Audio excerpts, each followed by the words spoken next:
It was very cool seeing these signs on the pay-per-view. I was watching at home and I saw these signs being held up, and that is awesome. And a big thank you to my producer, Rain Dragon here. And this is him. If you noticed him, that's my producer. He was sitting up front row at World's End holding that sign up, and I know that a few other people at the event, he had given them out as well, although I don't think they really made camera, but I do want to thank him and everybody else who has one of those signs or is at the event.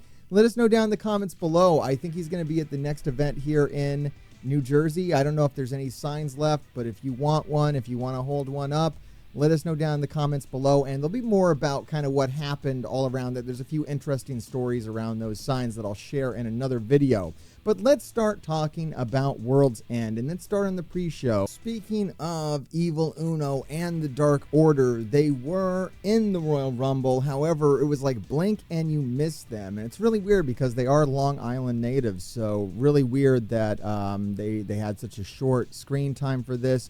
I missed Evil Uno. I want Evil Uno in AEW Fight Forever. I want him more on AEW. So that was a bit of a disappointment to start off with the Royal Rumble, although I thought the Royal Rumble itself was quite good. And yeah, a big part of that was Danhausen. Danhausen, friend of the show, Danhausen, also was an entrant into the Rumble, and that was fantastic. And him going the distance was pretty cool as well.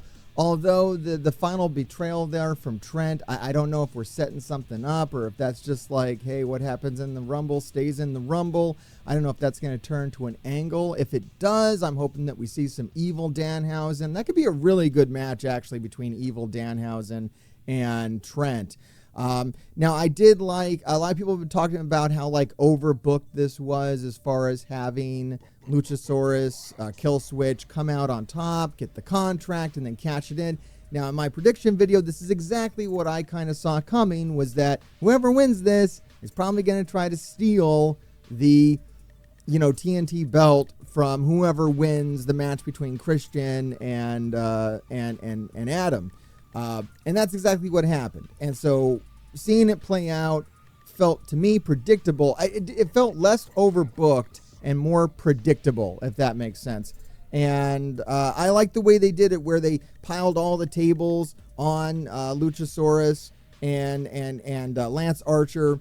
I thought that was cool, and they kind of took them out of the match. So that you didn't have these big guys in there just clearing house or having to, like, look really weak on the sides. It was really cool having them come in like at the end and clear house and be the threats. And clearly you kind of knew, like, if you looked at everybody in this, like, of course it's going to be Luchasaurus. He's the only one who has, like, an angle. And they didn't have any surprise. Really, this whole show, there were no surprise bookings, no surprise signings, right? We didn't see anybody come into the company. A lot of speculation was around that. This guy might join. That guy might join. This guy might be the devil. None of that happened. It was all very predictable. If you've been watching the show, if you've been paying attention to the very obvious hints and clues and whatever, it was just very clear what everything was and how everything was going to happen, which isn't bad.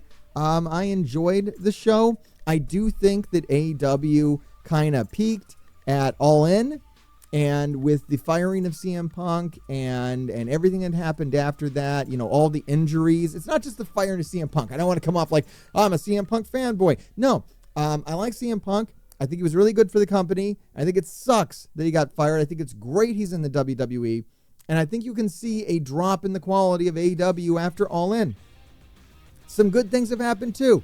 I have to say that the Continental Classic turned out to be a pretty great thing. I think the way that it builds the stakes and the way it paid off at the pay-per-view is very cool. I'm excited for them to do it again next year. I think the next one's going to be better. I think this was a great, first run, but I'm really excited for the next one, and it's a pretty good pay-per-view.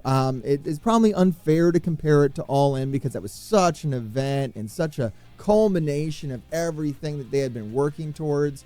I mean, they really could have just ran that pay-per-view and just not done anything else for the rest of the year, and AEW would be looking good. So I think it's cool that they have this commitment to putting on these really stellar pay-per-view events, more of them now than ever before. I think that's a great That's a great thing for them to do, and maybe they don't all need to be the like most amazing show you've ever seen in your entire life, which I think if you go in with that kind of, thought process watching this, it's all just a little bit better.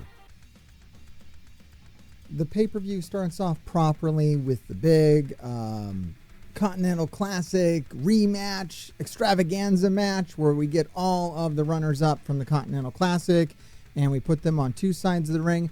I like this concession. One of my criticisms with the Continental Classic is that it kind of takes all of the guys who didn't win out of the pay-per-view scene, but this kind of puts them back in, although in very minor roles. So I think my criticism still kind of holds there, although I did like this match. I thought it was very enjoyable. I liked that it became kind of centered around Daniel Garcia, who I think needs the showcase the most out of all these guys. So I thought that was very well told. I like where the story went with that. Daniel Garcia gets the win and, furthers his story, puts him up higher in the card. I think that's where Daniel Garcia belongs. He's really breaking out, and I hope to see really good things from him in 2024. From there, we move on to Marital Problems, the wrestling match, and I actually enjoyed this way more than I thought I would, and it was really the story between Mirro and his wife. And I haven't been enjoying this. I really didn't like it. However, I really did like the way it played out here, where she showed her allegiance to Mirro in the end. I like all the stuff that was going on in this match between Mirro and his wife. I thought that was really cool. Word is this is probably the last time we see Andrade in AEW, and probably for the better. I hope he goes back to WWE and gets a better showing there than he had in AEW. Maybe works with Cody again. His work with Cody was pretty great in AEW. When you look in hindsight, that's probably the best feud he had. So picking that up in the WWE might actually be really fun. I think Andrade is a really interesting performer and underutilized in AEW. So I'm excited to see where he goes next. And I think this sets up Mirro really well. Hopefully we've kind of moved past the marital problems and now we can have him and his wife working together, which I think is what people really want to see. I don't know. Let me know down in the comments. I didn't follow that in the WWE, but that's what I kind of gather is that they are a really good team together. So that's what I want to see in 2024. And what was one of my favorite matches of the night? It's Toni Storm versus Riho. I thought this was a great match. I love everything Toni Storm is doing in AEW. It's going to be really interesting to see what she ends up doing in 2024 with this character, the way this is going to play out. I think it's going to be a big part of 2024. It's really elevated the women's league, what Toni Storm is doing more than like anybody else. Toni Storm is the women's league of AEW right now. And this was a great match. Other than the finish, which I just didn't look right. I don't know. I haven't seen any reports about Riho actually being injured, but it looks like she really went prone and just stopped moving. I don't know. Let me know if you've heard anything about it down in the comments, but hopefully she's okay. And Toni Storm does retain here, which I think absolutely is the right move. Keep the championship on her. She's got all the fan support. I love that everybody gets it now. When Toni Storm started up this Timeless thing, the live crowds kind of weren't understanding what they were supposed to do, but I think everybody gets it now. This is you're supposed to rejoice when Toni Storm walks in the arena, and everybody is here for it. We're all on board now, Toni. Show us what you got. And what was probably the biggest surprise of the night was Keith Lee not showing up and Dustin Rhodes taking his place. And man, Swerve really made lemonade out of lemons here. Like, this is not what was supposed to be happening. This was very much, I love the way that Swerve played into the narrative that this was a filler match or that this was beneath him, and it was awesome to see him use that for his own narrative and really play into that fact, like looking at the camera and being like, don't waste my time with this shit, like don't put me in this scene, I'm a world title contender. And the work here, Dustin did great here. Dustin did fantastic. Like, this was not a filler match. At the end of the day, I think this is a great block in the Swerve Strickland story. I think this moves it forward, and from this point on, we're going to see Swerve Strickland in the title scene. I think a lot of people are predicting that Samoa Joe's title reign is going to be short and that Swerve Strickland is going to take that belt off of him very quickly.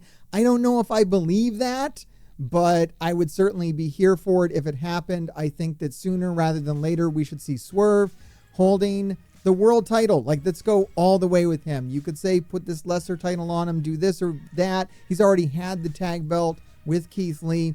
Let's put the world title on Swerve and see what he can do. He's immensely entertaining. He easily takes the match of the night when he is on the card. I don't think that this was the match of the night, but it certainly wasn't the worst match, and it was definitely close to the best. In what was probably no one's match of the night, this was surprises for all the wrong reasons. The Jericho, Sammy Guevara, Sting, Darby Allin versus Don Callis family, Ricky Starks, Big Bill mashup, time killer match that was derailed by allegations against Jericho and NDAs.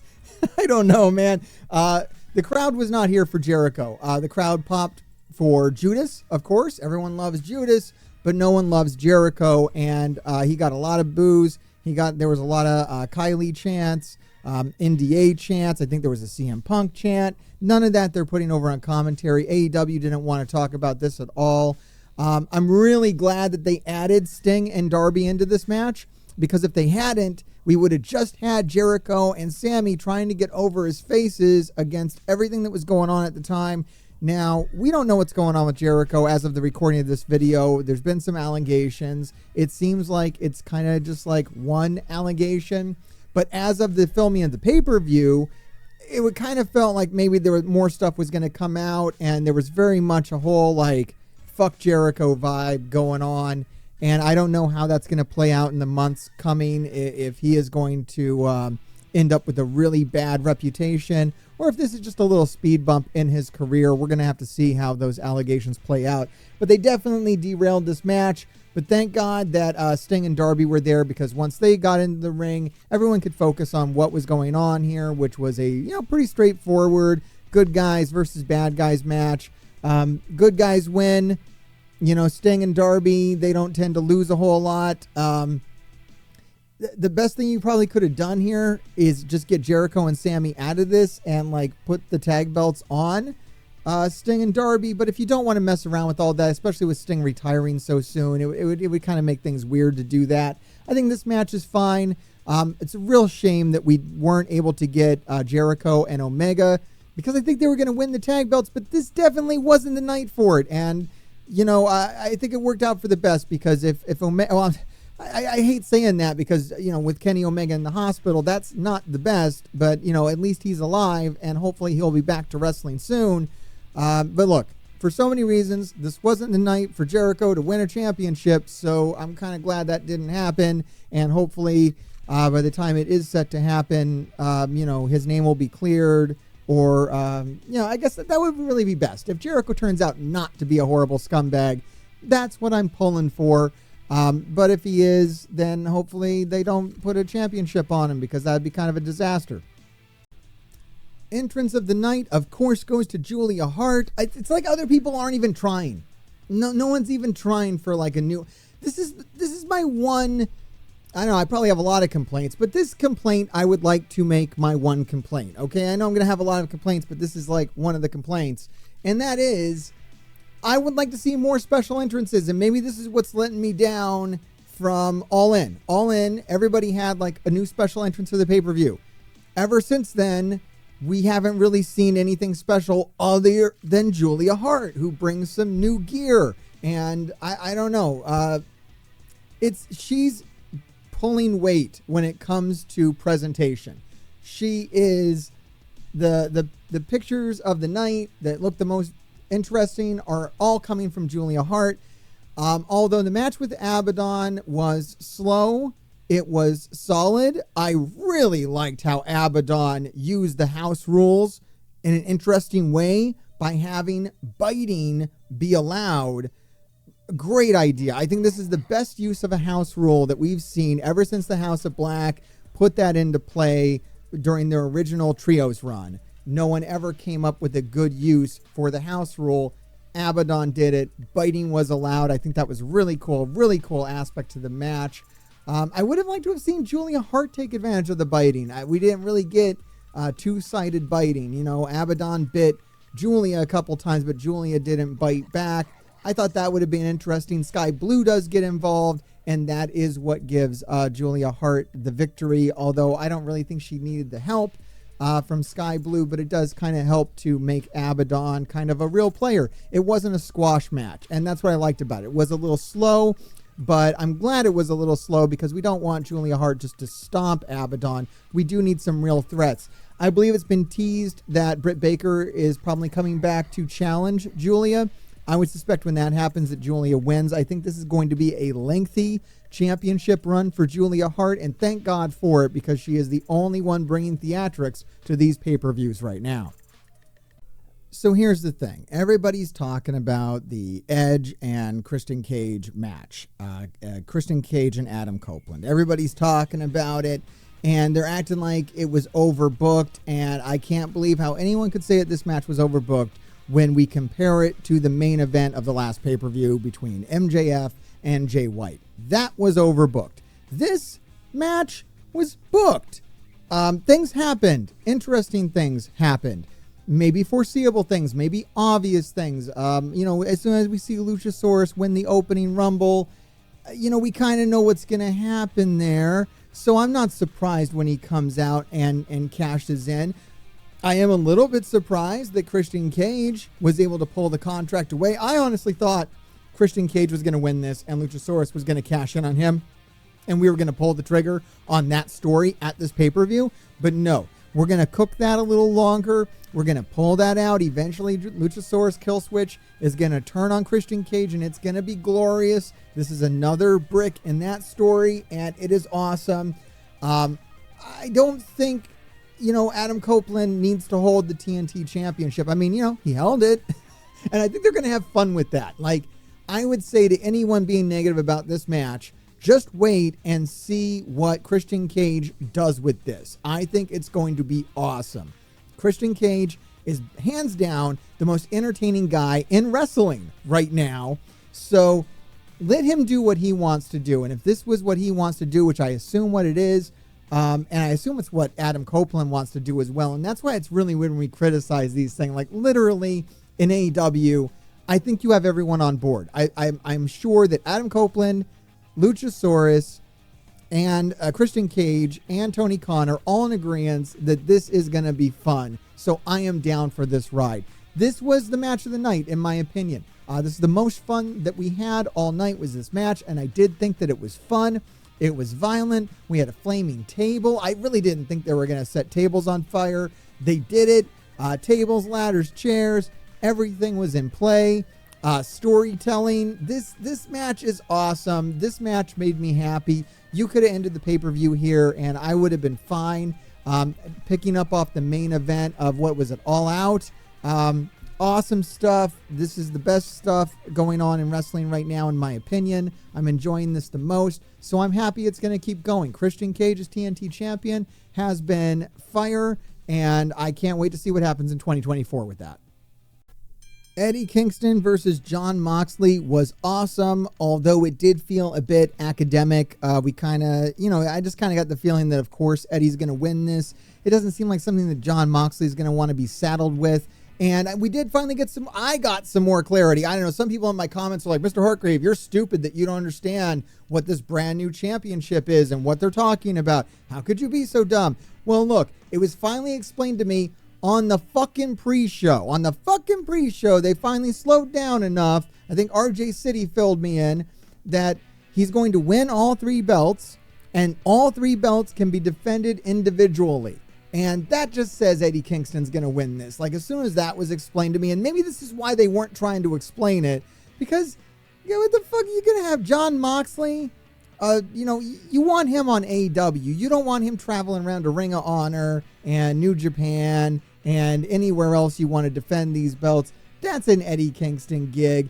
And, Eddie Kingston's the guy who is enamored with New Japan Wrestling and old Triple Crown lore and whatnot. So this was definitely Eddie's night. It happened in New York. It was great. What a great match between the two of them. I love Eddie and Moxley as friends, so I'm really happy at the end they were able to, hug it out, show the respect, and we just need more promos with Moxley and Eddie in 2024. That's the one thing I want, is more promos between Eddie Kingston and Jon Moxley in 2024. Main event time, Samoa Joe versus MJF. I don't know if there's much to say about this match. It's clear that MJF is injured.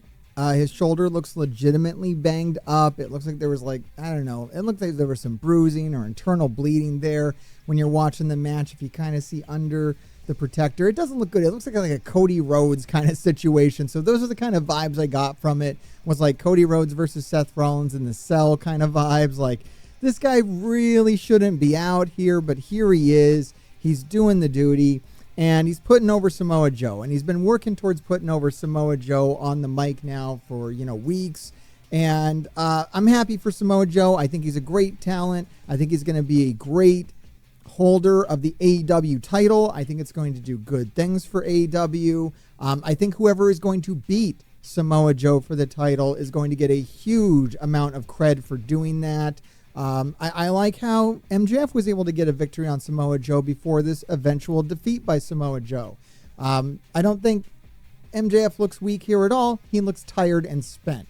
It looks like, it was time for MJF to drop the belt. I don't love it that it happened in Long Island. I would have just been disappointed if I had made the journey there, spent the money, taken my whole family to go see this. I would not have left happy. It would have sucked.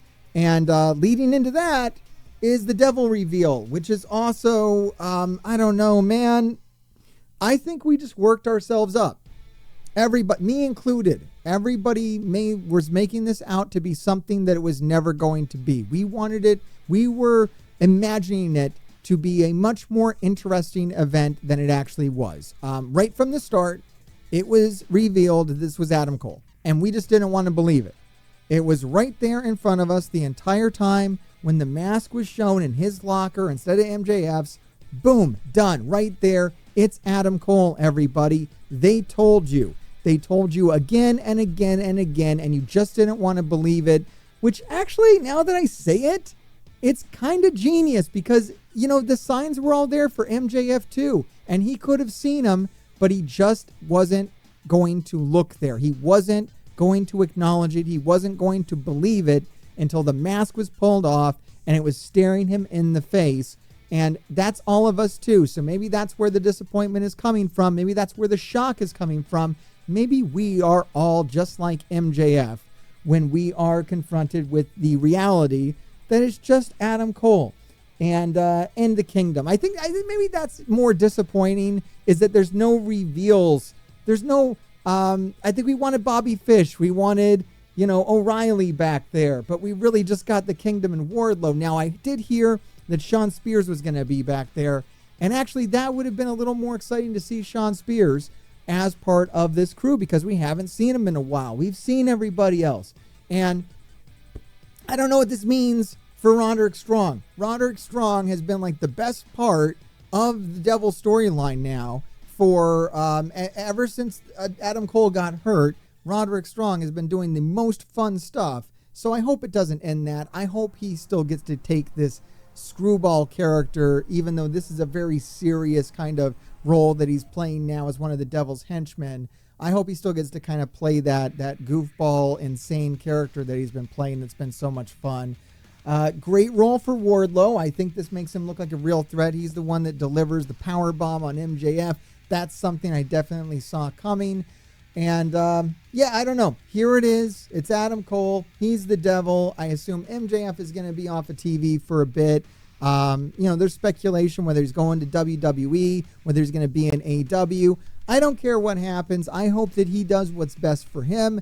I hope him a quick recovery. I want to see him come back. no matter which company he's coming back in, I'll be watching it because he is my scumbag as well. And I hope you enjoyed this video and review. And there's a lot of other great videos on this channel, so make sure you check them out. And Grave Diggers, let me know what you thought down below, and keep digging. Alright, like, subscribe, and watch another video, or be cursed. And if you're cursed, that means the Grave Diggers will keep digging your graves. So you probably want to. I fall down on my knees in praise of the horrible things that took her away.